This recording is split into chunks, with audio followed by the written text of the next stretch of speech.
Guess who's back?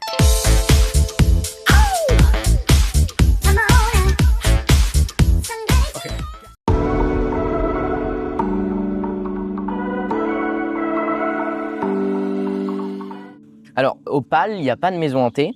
Est-ce que c'est quelque chose que vous envisagez?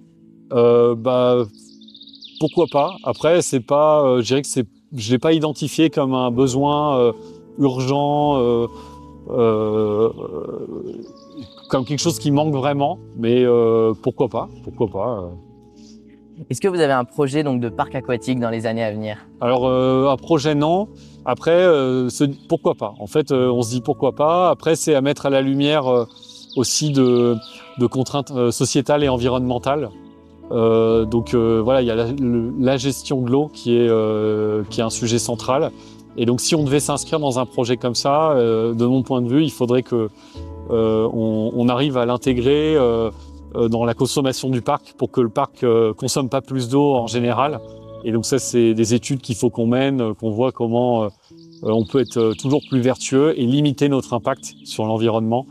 Et donc, si on considère que ce projet il est trop impactant, on le fera pas. Et si on considère qu'on peut le faire dans de bonnes conditions, alors peut-être on l'envisagera. Et alors, cette année, avec la mise en place des nouveaux passes, quel est le pourcentage de vente des passes? Alors ça, je l'ai pas en tête comme ça. Ce que je peux vous dire, c'est que grâce à l'introduction des nouveaux passes, ce que je sais, c'est qu'on a aussi créé une offre fidélité où, avant le 31 décembre, les visiteurs pouvaient renouveler leur passe avec une réduction de 10 €. Et que finalement, ça a permis d'équilibrer. C'était ça qui était important. Donc finalement, ce que je disais, on a créé, pareil, c'est un arbitrage, mais on a réussi à créer un équilibre, à dire on n'augmente pas le prix du pass avec la promotion. Au global, les gens qui ont renouvelé leur pass ont tous payé moins cher que l'année dernière. Ceux qui ont pris le pass basique, le Saimiri.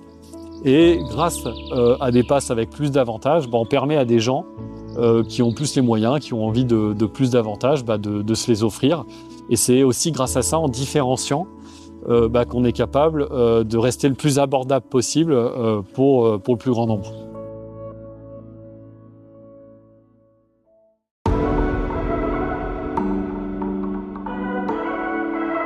De rester à l'avant-garde des standards de bien-être pour les animaux qui nous sont confiés et qui sont déjà au PAL.